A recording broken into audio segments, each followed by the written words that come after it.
Angshu. I'm the Workers and Community Organizer at Drum. Thank you for joining us tonight. So I'll just give you a very short background of our organizing model, and then I'll pass on to Sherry to talk about our past work. So we're based in New York City. We organize working class South Asian Indo-Caribbean communities. Our membership is multi-generational. So we have adult members and youth members. And we also work in South Asian and South Asian diaspora communities. General membership model is we recruit people, and then from then on, like our members are then engaged in different campaigns based on how they're impacted and like what their interests are, rather than recruiting them into specific campaigns. What this has allowed us to do is be able to switch things as needed. So if person A wants to be switched to another campaign or something else comes up, it allows us to do that easily and as needed.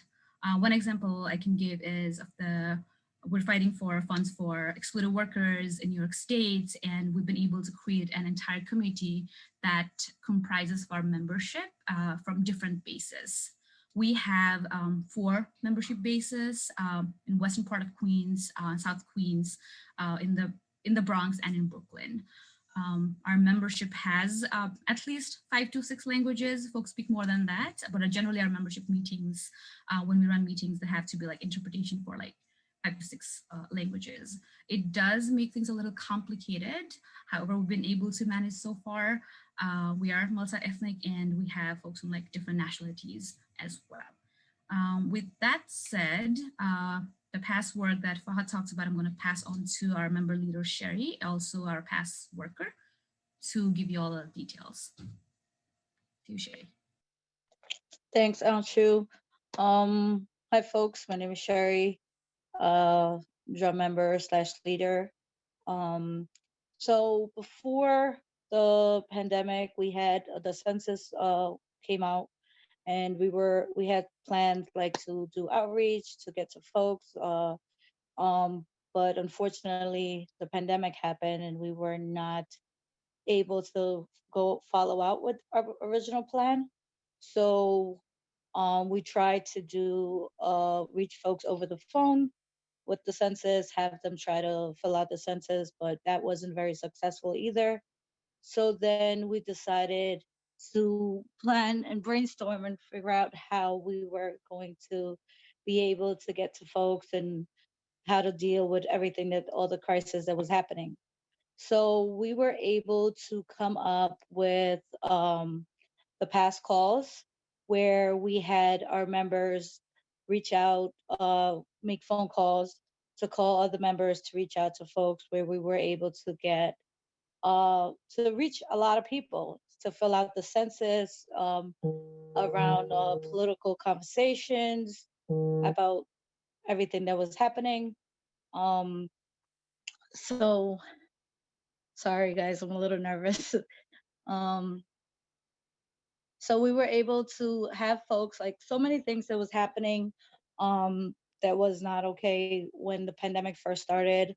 Like there was no, so people were getting sick. There was no aid for them. No way of getting treatment. Me specifically in the area, I work in a public school, so there were community folks that were not able to work, were not able to get any type of funding as well, like documented folks and folks with government jobs. So they were struggling. Reaching out to them, we were able to help them with either food insecurities. We were able to give resources. We were able to figure out how to help them to file for unemployment. And all these was done through people making phone calls and reaching out to other folks.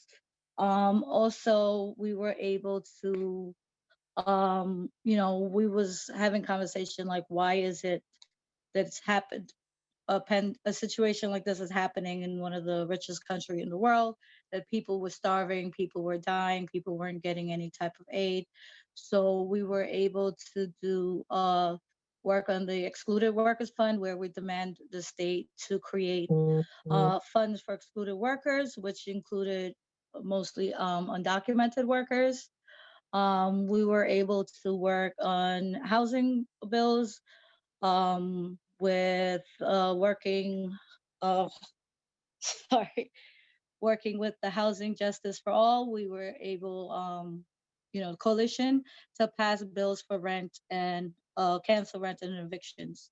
Potentially, we had a couple of our members, women in Brooklyn, who organized in their buildings, to help organize a strike in their building, cancel rent. Um, I'm gonna pass it back to Anshu.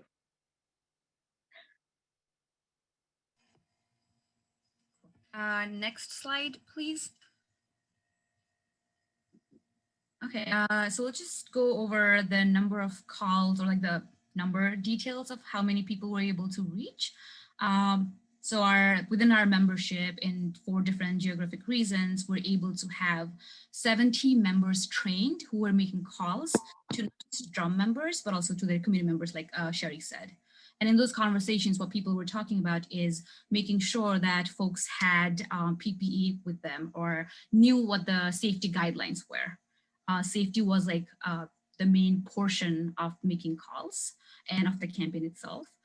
The second part was also like, do you have food at home or not? Do you have young people at home? Are there specific needs?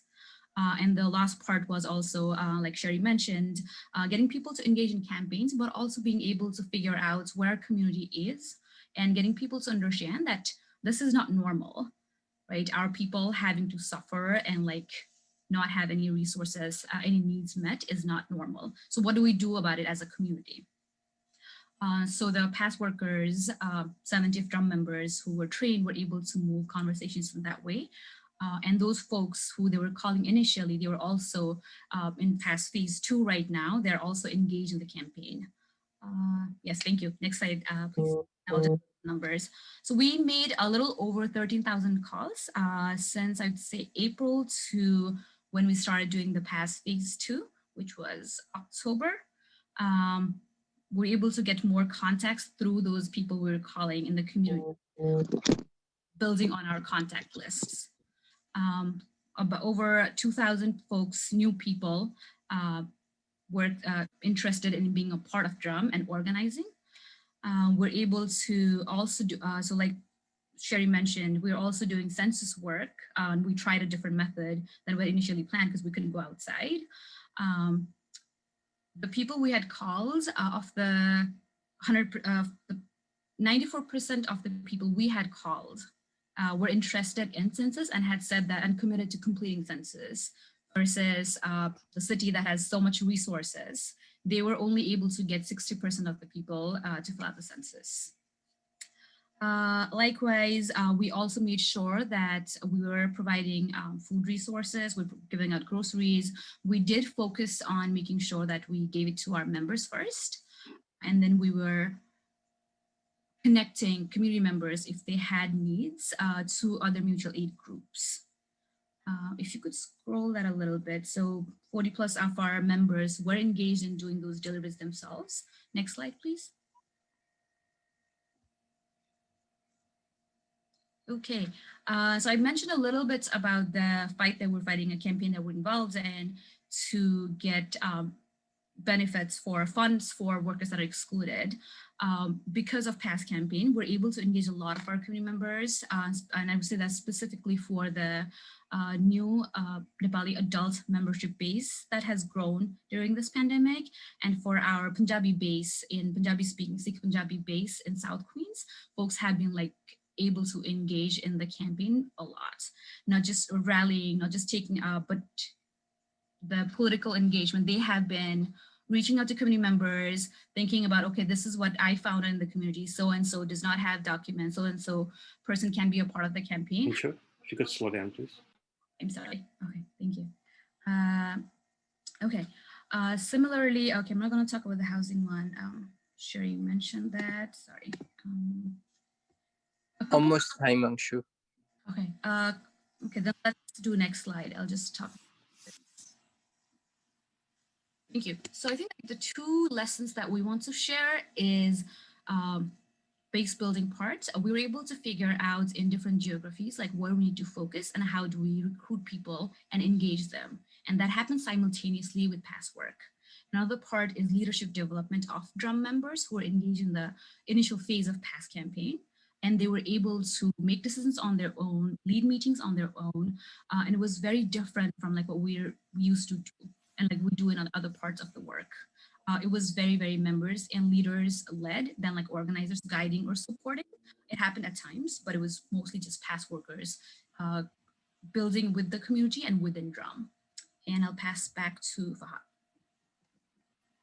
There's one more slide. Oh, thank you. The two, so I talked about geography part.